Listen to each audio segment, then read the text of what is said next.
Hey friends, this is the video that we're looking at doing because we've had some discussion, mostly on Facebook forums, about what cage system is, how wooden hutches are fine and all this is good and different systems. So what I wanted to do was to do this video over again, and I wanted to let everybody know that with the design that we're using, everything's modular. I don't know if some people don't understand that, but I'm going to explain it to you briefly. You can take the cages out. You can wash the cages. You can swap the cages. You can remove the pans. You can clean the stands. You can do whatever work that you want to do onto the stands. Let me get there in view, sorry.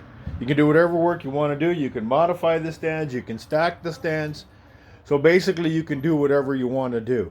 When you get into a wooden design, it is a fixed design. So basically there's not a lot you can do with it. Some people can't weld, so they make this out of PVC piping. Totally acceptable. The big thing to worry about with animal, we call it biosecurity, and to protect the animals is that you don't want porous surfaces. Now, getting to it quickly, I'll tell you right now, rust is a porous surface. So we need to address situations like this, and it's very easy to do. It's quick, and you can take the stands in and out at will. So that's the whole reasoning behind the stand. Now, I had a viewer reach out to me. See, there's the system outside. Like, it doesn't get any easier. Two people carrying this stuff around. We can build them lightweight enough, or you can build them lightweight enough that they're easy to carry. You can take the cages off. You can move them around. Jake's out there pressure washing. You can see the stands. These were moved out from Ontario, so they were cut up to fit in the truck, and we put them back together again. Like, I mean, it's almost endless what you can do with the module design. It does work. The cages, it's a known cage building method. Everybody's using the cage building method, so that's why. So you need to understand what's going on in order for you to make a clear decision on how to take care of your rabbits and how to make the rabbitry. Without getting into a lot of feels and he said, and she said crapola, and because somebody makes it out of wood and that's their favorite way, and everything else is garbage, that's total nonsense.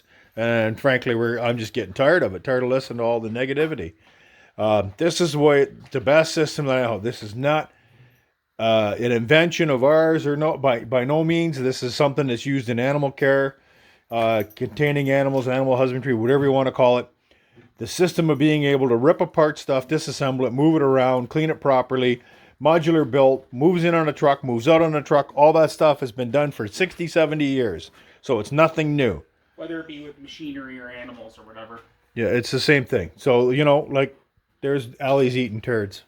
Or Allie, come Sherman. Here. Sherman, get over here. So yeah, then the rabbit nuggets, the dogs like to eat them. So I don't know that it's harmful to them. I don't know that it's not. Sherman. Anyway. Getting back to what we were saying is that this is the system that we chose to use. We did the wood thing. You can go way back in our video, way back in the videos. You'll see all the wood crap. To me, it's crap. It's dirty. It stinks. There's just no way to protect the animals. I mean, you got argue. I don't care. Argue what you will. This is the system that we're using. Now, here's the problem that I run into. I had a viewer reach out to me and say, "Listen, I need some cages." And I'm like, okay, well, we can build cages, no problem. I can't get the materials here. I have to pay an exorbitant amount of shipping fees to have them shipped from Ontario out here.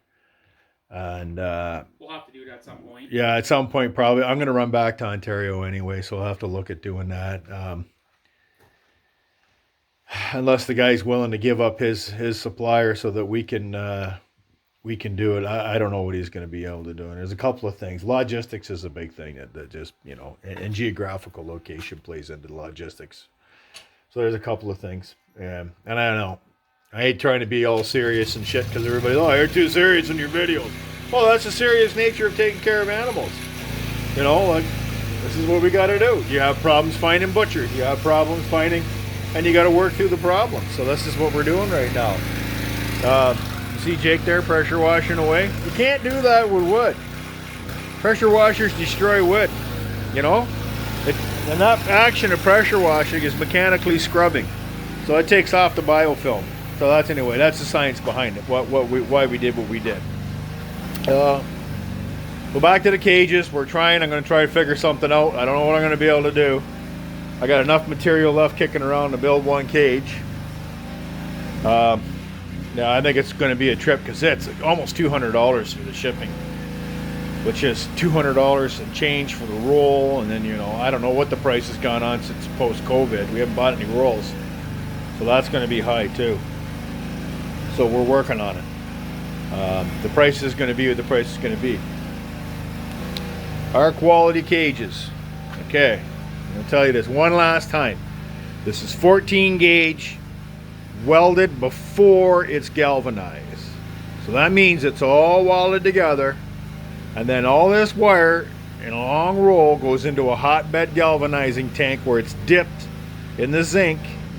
It's molten temperatures. It's around I think 900 degrees, and it adheres to the cage wire, and it adds extra thickness to the wire. So not only is it 14 gauge, which is good diameter for them to stand on, okay, it's also stronger than the Electrogalv plated wire, which is not hot dip, and there's a whole bunch of metallurgy involved that goes into it, but it's not hot dip and it's crap wire, and that's the crap wire you're going to get at most crap wire places, unfortunately. This wire is made in Italy, and it's brought over here, and I don't know how, and I'm still working on it. Problem is, when you do searches, there's a whole 100 different names, so we're getting to it. So the cage is 1 by 1 for the walls, 1 by half for the floor. Okay, safety edges so they don't get scratched. You don't really need the safety edges if you buff it all off. Buffing it all off leads to removing the galvanizing, which leads to rust. So we try to avoid rust at all costs. The feeders, this design, mesh. The dust falls out. Here's the dust. Okay, that's a good thing. You don't want that crap all in there. It's falling through there and it's on the floor. You sweep it away. The solid ones suck because they fill up with dust after a while. So we're just trying different things. We tried the hay feeders. Yes or no? I don't care.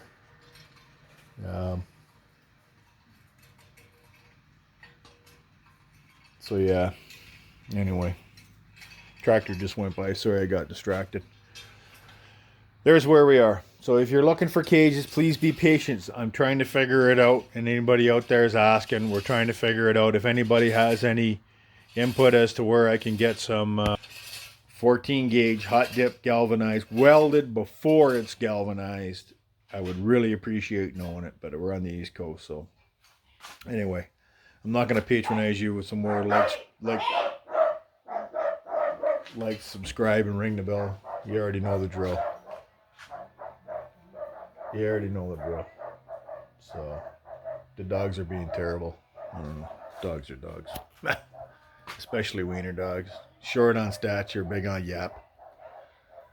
And they don't listen. Anyway, thanks again. Just my Sunday morning rant. We're working on the rabbits. Today. It's a cleaning day. So there you go. That's it. We'll see you soon. Take care. If you're inquiring, just keep the conversation going. Use lots of use the YouTube channel as a means of communication. I do check it often. In the past I wasn't, but now I'm getting into it, so I'm doing it more and more and more. So okay, there you go. Thanks, and have a super Sunday. Have a great day. Take care of yourselves. God bless. Take care of each other. Be kind, and we'll see you soon. In case anybody forgets, that's the double-decker setup. So this would be the single layer ones, and then if you want to increase your space, this is a double layer.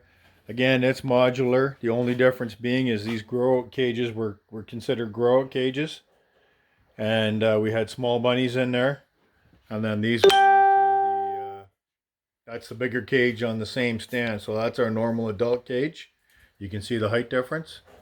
And that just gives them the ability to stand up. This is a standard size cage, by the way. It's not what you would normally see. So a lot of people, this is their height.